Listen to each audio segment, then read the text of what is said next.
같이 사도신경으로 신앙 고백하겠습니다. 전능하사 천지를 만드신 하나님 아버지를 내가 믿사오며 그 외아들 우리 주 예수 그리스도를 믿사오니 이는 성령으로 잉태하사 동정녀 마리아에게 나시고 본디오 빌라도에게 고난을 받으사 십자가에 못 박혀 죽으시고 장사한 지 사흘 만에 죽은 자 가운데서 다시 살아나시며 하늘에 오르사 전능하신 하나님 우편에 앉아 계시다가 저리로서 산 자와 죽은 자를 심판하러 오시리라. 성령을 믿사오며 거룩한 공예와 성도가 서로 교통하는 것과 죄를 사하여 주시는 것과 몸이 다시 사는 것과 영원히 사는 것을 믿사옵나이다. 아멘. 우리 찬송가 290장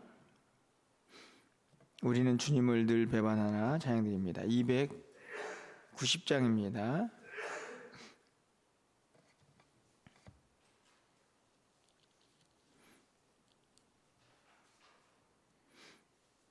290장 찬양드립니다. 우리는 주님을 늘 배반하나 내 주 예수 여전히 날 부르사 그 참되신 사랑을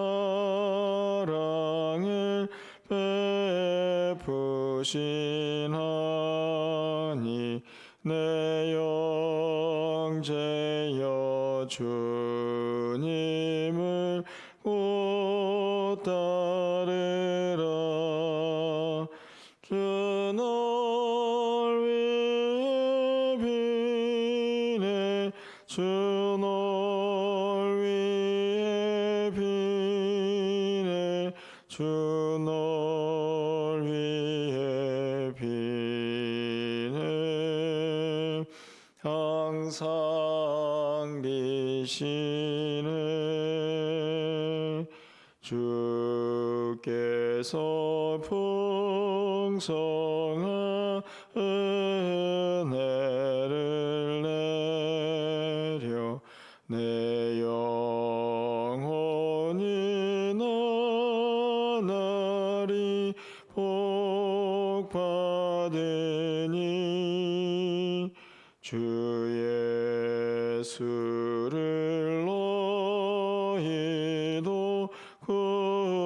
구주로 섬겨 곧 따르면 풍성한 복 받겠네. 주 널 위해 비네 주 널 위해 비네 주 널 위해 비네 항상 비시네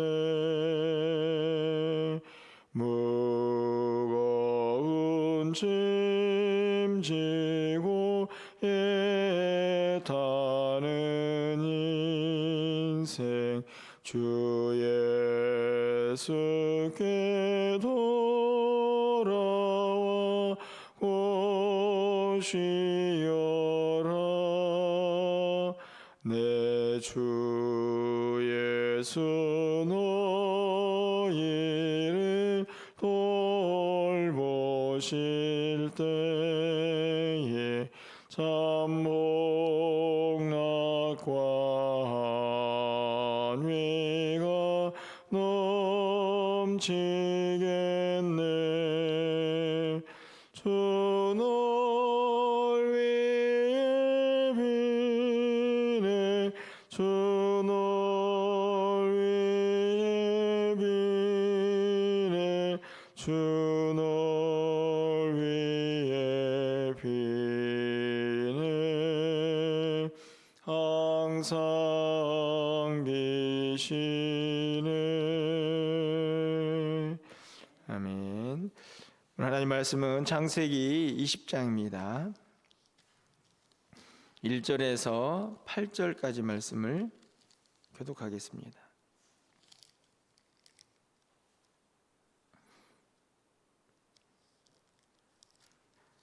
창세기 20장 1절부터 8절까지 말씀을 한 절씩 교독하고 8절은 함께 읽겠습니다.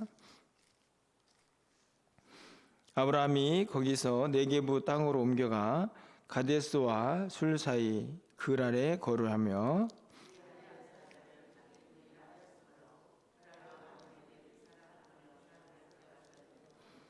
그 밤에 하나님이 아비멜렉에게 현몽하시고 그에게 이르시되 내가 데려간 이 여인으로 말미암아 내가 죽으리니 그는 남편이 있는 여자임이라.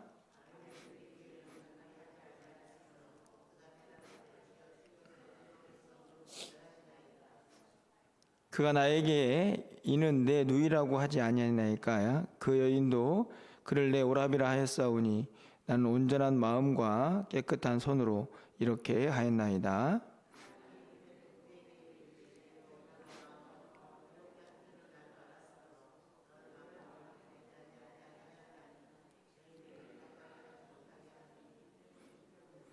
이제는 그 사람의 아내를 돌려보내라. 그는 선지자라.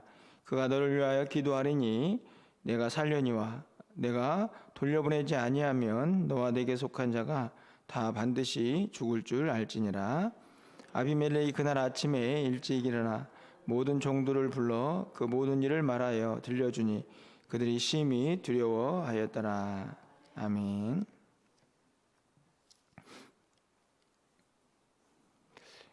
우리가 세상을 살다 보면 많은 관계 속에서 이렇게 살아가게 됩니다.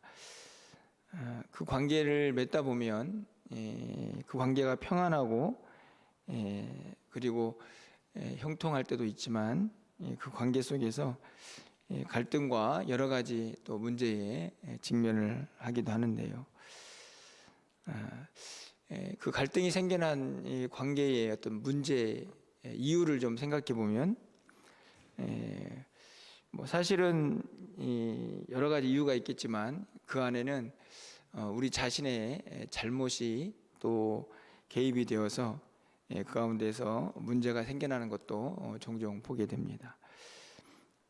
여러 가지 갈등의 이유 중에 나의 어떤 잘못이 실수가 포함이 되어 있는 것이죠.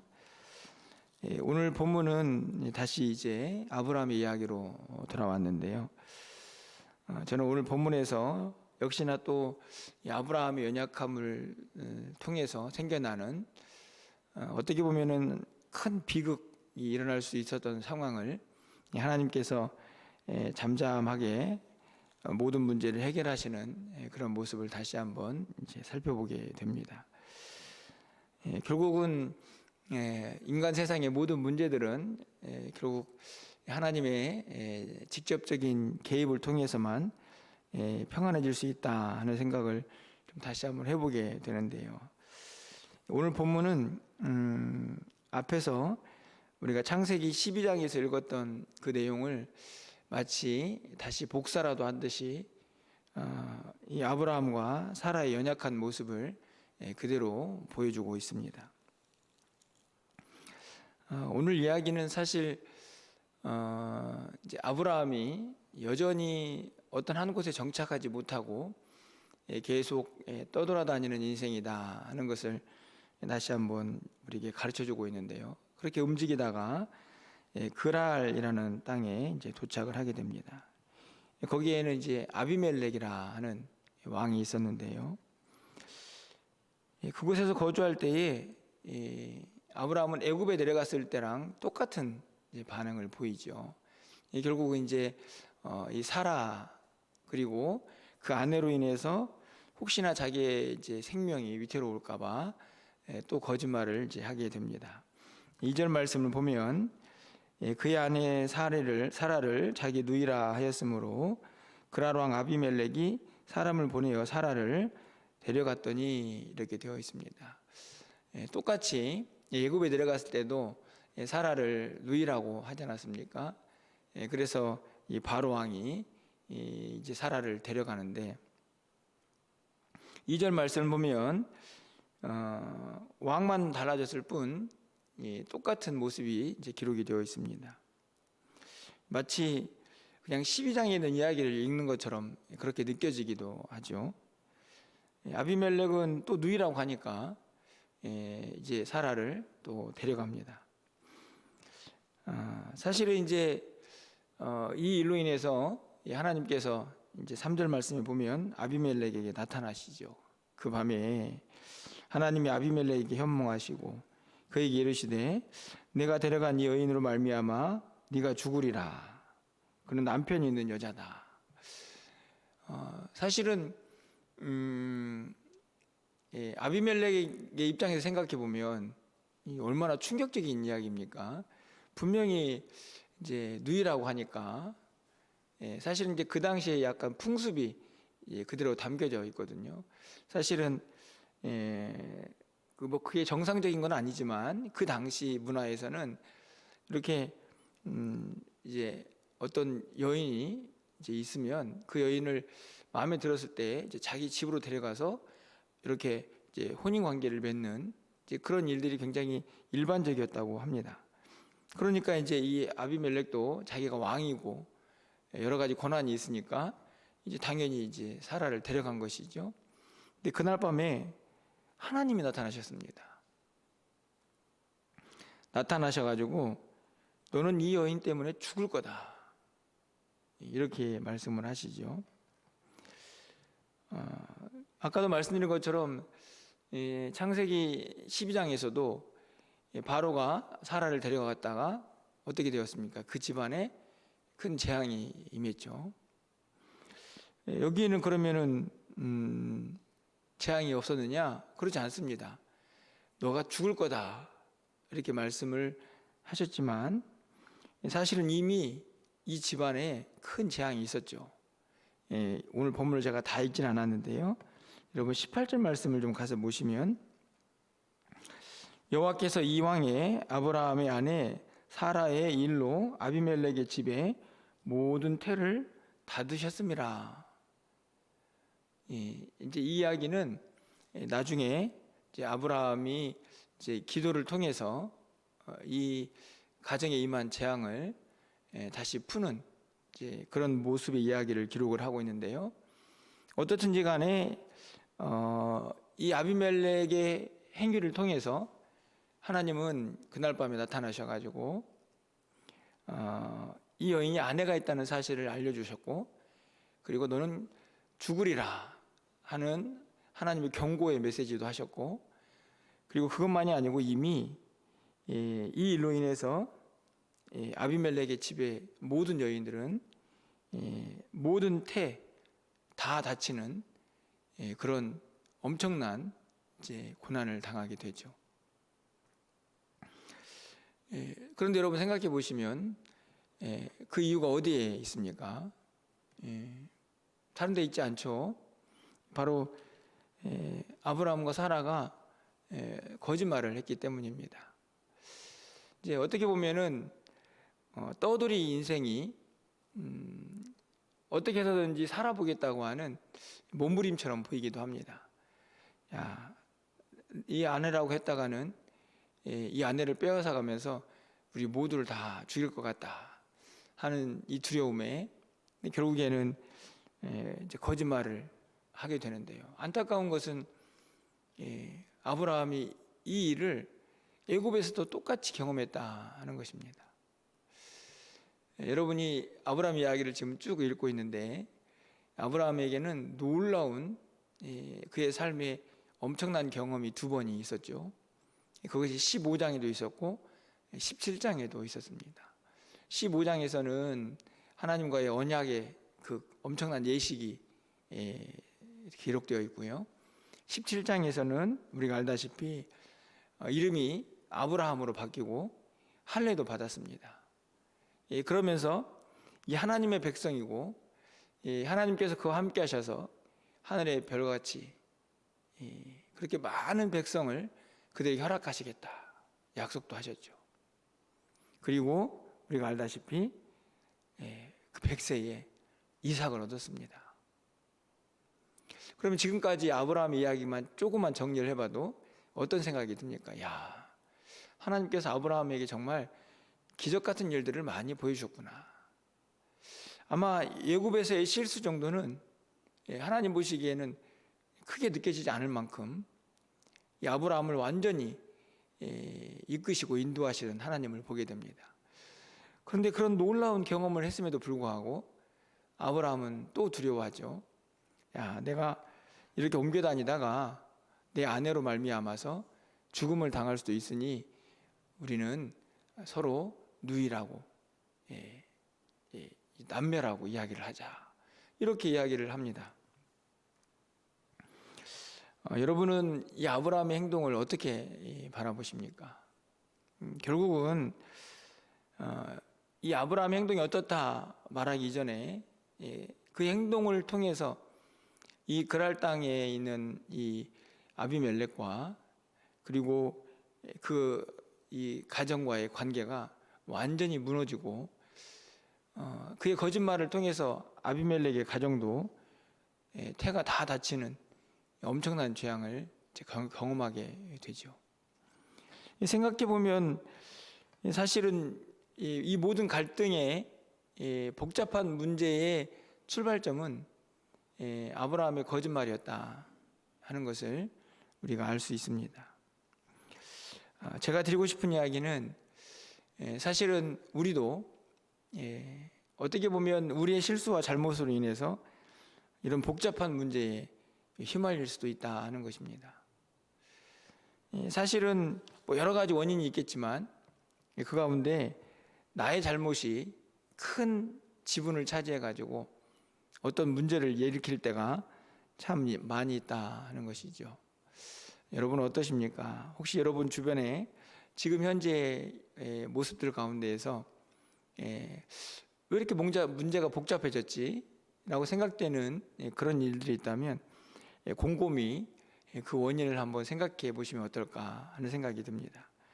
근데 중요한 것은 정말 끊임없이 그리고 엄청나게 복잡해질 수 있는 이 문제 가운데에서 하나님은 아주 구체적인 개입을 하고 계시다 하는 것입니다.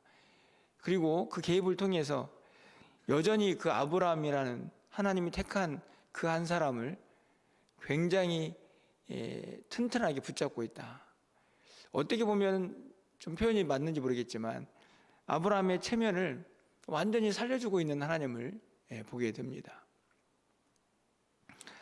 여러분 보십시오. 아까도 말씀드린 것처럼 문제가 이제 걷잡을 수 없이 커질 수 있지 않습니까? 아비멜렉이 이제 사라를 데리고 와가지고 자기 집에 들어왔습니다.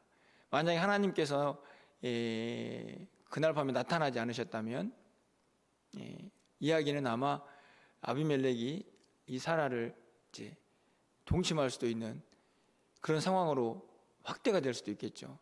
하나님께서는 그날 밤에 그에게 나타나셨습니다. 너 죽는다.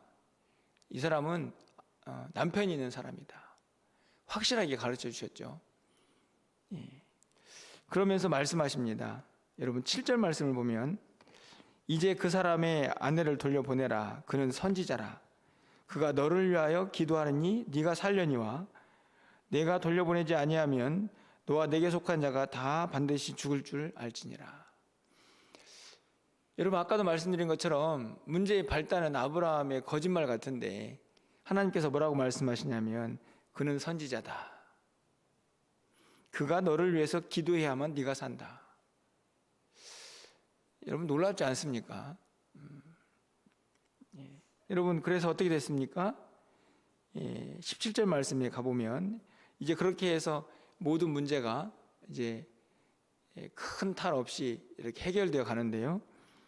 결국에는 이제 아비멜렉이 이 사라도 돌려보내고 또 이 사라가 당한 이런저런 이야기들을 또 이제 보완하기 위해서 재물도 보내서 예물을 보냅니다.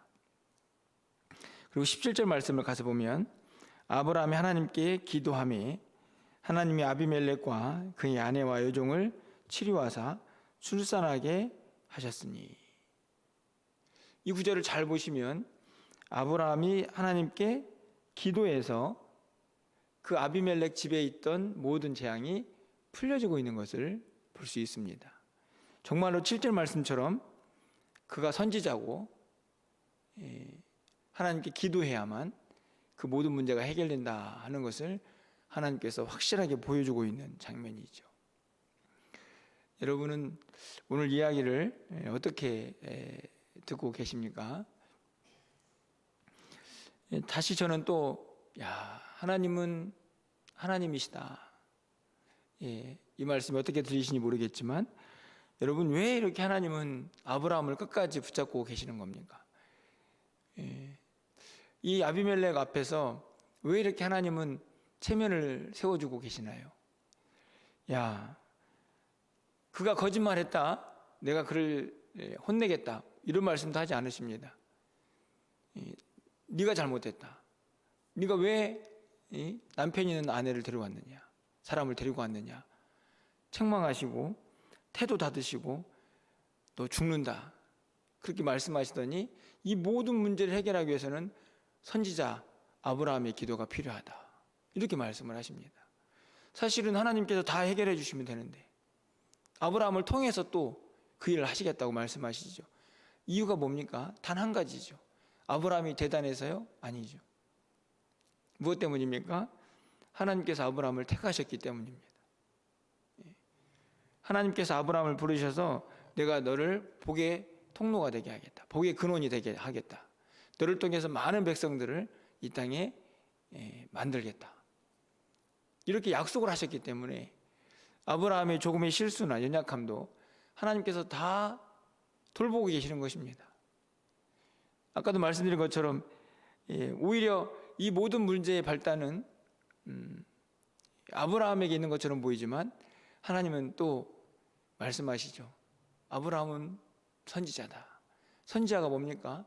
하나님의 말씀을 듣고 그 말씀을 전하는 사람인데 어떻게 그 하나님을 항상 가까이에서 모시면서 하나님 말씀을 전하는 자가 이렇게 쉽게 거짓말을 하고 모든 문제의 발단이 되는 그런 존재로 살아갈 수 있습니까? 그럼에도 불구하고 하나님은 여전히 그의 기도가 있어야 네가 치유함을 받는다, 네 가정에 임한 모든 재앙이 풀어질 것이다, 이렇게 말씀을 하고 있냐 하는 것이죠. 단 한 가지 언약 백성이기 때문이다 하는 것입니다. 여러분, 그렇게 모든 일들이 다 끝났습니다. 아비멜렉이 사라에게 말합니다. 16절 하반절 말씀 보면 내 일이 다 해결되었다.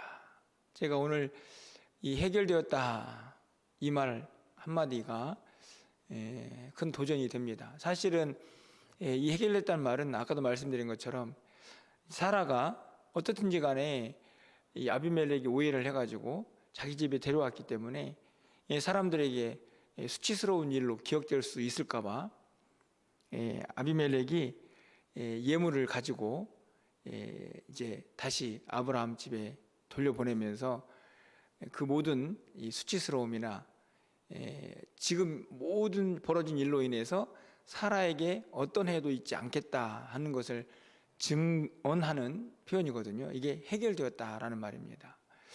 근데 저는 이 말이 그냥 사라에게만 해당되는 것이 아니고 이 모든 문제의 마무리라고 생각이 드는 거죠. 정말 복잡해지고 엄청난 재앙으로 한 집안에 임할 수 있었던 모든 문제들이 하나님의 구체적인 개입으로 완전히 해결되는 그런 장면을 묘사하고 있다 하는 것입니다. 오늘 본문을 통해서 한 가지를 좀 기억했으면 좋겠습니다.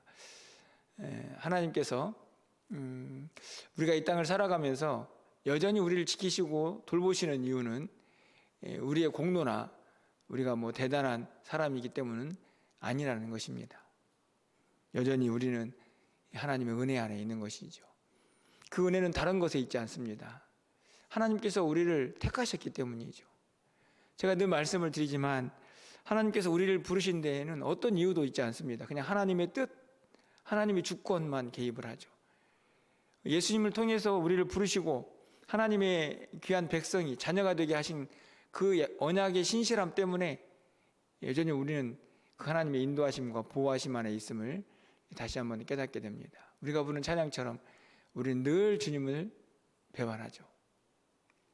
아브라함처럼 작은 이득에도 자기의 이득을 위해서는 거짓도 쉽게 저지르고 부정직한 모습도 있을 수 있고 불순종한 모습도 있을 수 있습니다. 하지만 그럼에도 불구하고 하나님은 아브라함의 체면을 세워주시죠. 그가 기도해야만 네가 산다. 이건 사실은 엄청난 이야기죠. 도대체 아브라함이 뭐길래 이런 생각이 드는 장면이 아닙니까? 그런데 생각해보면 우리도 똑같이 그런 은혜를 입지 않습니까? 야, 네가 기도해라. 저 세상에 많은 죽어가는 영혼들을 위해서 네가 기도해야 한다. 네 주변에 있는 많은 이웃들 예수 믿게 하기 위해서 네가 기도해야 한다. 네 주변에 있는 많은 문제들 너의 기도를 기다리고 있다. 하나님께서 우리에게도 기도하라고 말씀을 하십니다. 우리가 대단해서가 아니고 우리를 통해서 또 하나님이 행하실 일들을 계획하고 계시는 것이죠. 오늘 아브라함을 통해서 이 모든 문제를 해결하고 계시는 하나님의 은혜처럼 말입니다. 오늘 이 아침에는 다시 한번 연약하고 부족하지만 우리는 늘 주님을 배반하지만 여전히 우리를 붙잡고 인도하시는 그 하나님의 은혜 앞에 겸손히 나아갈 수 있는 이 시간이 될 수 있기를 간절히 소망하고, 여러분 안에 혹시 왜 이렇게 문제가 복잡하냐, 이 문제를 어떻게 풀어야지? 라고 하는 생각들이 되는 그런 상황이 혹시 펼쳐지고 있다면 여러분 기도하시기를 바랍니다. 하나님께서 개입하시면 그 어떤 문제도 쉽게 풀려질 수 있는 은혜가 우리 가운데 임할 줄 믿습니다. 오늘 본문을 보시면 하나님께서 미리 찾아가지 않습니까? 이 그랄의 아비멜렉 왕이 더 큰 범죄를 범하지 않도록 하나님께서 그날 밤에 찾아가셔서 말씀하시고 경고도 하시고 하나님의 뜻을 보여주시면서 그 모든 문제를 해결하시기 위해 직접적으로 개입하시는 위대하신 하나님을 발견하게 됩니다. 그 하나님이 우리 하나님인 줄 믿습니다. 그 하나님을 오늘도 의지하셔서 여러분 안에 진정한 평안이 있기를 간절히 소망하고, 그 평안 안에서도 하나님의 은혜에 대한 감사가 우리 가운데 차고 넘치는 복된 한날이 되시기를 간절히 축원합니다. 기도하겠습니다. 사랑의 하나님, 말씀을 읽으면서 아브라함은 참 연약하구나 하는 생각을 해보게 됩니다. 이미 12장에서 애굽에 내려갈 때에 그가 또 거짓말을 해서 참 어려운 일을 당했는데, 오늘도 그 이야기와 너무 흡사하게 또 아비멜렉 왕 앞에서 또 한 연약한 모습을 보여주고 있습니다. 우리는 늘 주님을 배반하나 우리가 부른 찬양처럼 우리의 모습도 아브라함의 모습도 그냥 연약한 한 인생의 모습들을 그대로 보여주고 있음을 다시 한번 기억합니다. 하지만 하나님, 우리가 무엇이기에 아브라함의 체면도 세우시고 그의 기도가 하늘에 상달되어서 또 그 땅에 임한 여러 가지 재앙도 풀려지는 역사를 경험케 하시는지요. 하나님 감사합니다.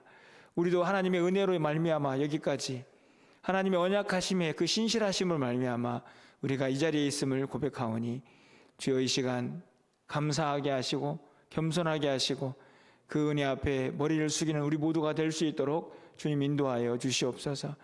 간절히 바라기는 이 아브라함의 이 복잡한 문제 가운데에서도 하나님께서 직접적으로 개입하셔서 그 문제를 완전하게 해결하셨던 것처럼 주여 우리를 긍휼히 여겨주셔서 우리가 이 땅에서 벌어지고 있는 수많은 관계의 연약함 속에서도 하나님이 개입하시사 해결되게 하시고 그 모든 문제가 평안 가운데 임할 수 있도록 주께서 역사하여 주시옵소서.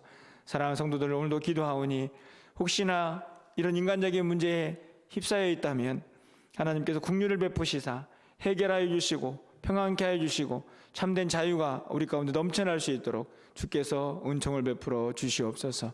오늘도 기도하오니 하늘문을 활짝 열어주시고 아브라함의 기도가 하늘에 상달되었던 것처럼 우리의 기도도 하늘에 상달되어서 이 땅에 그 은혜와 기쁨을 함께 맛볼 수 있는 우리 모두가 되게 하여 주시옵소서. 예수 그리스도의 이름으로 기도합나이다. 아멘.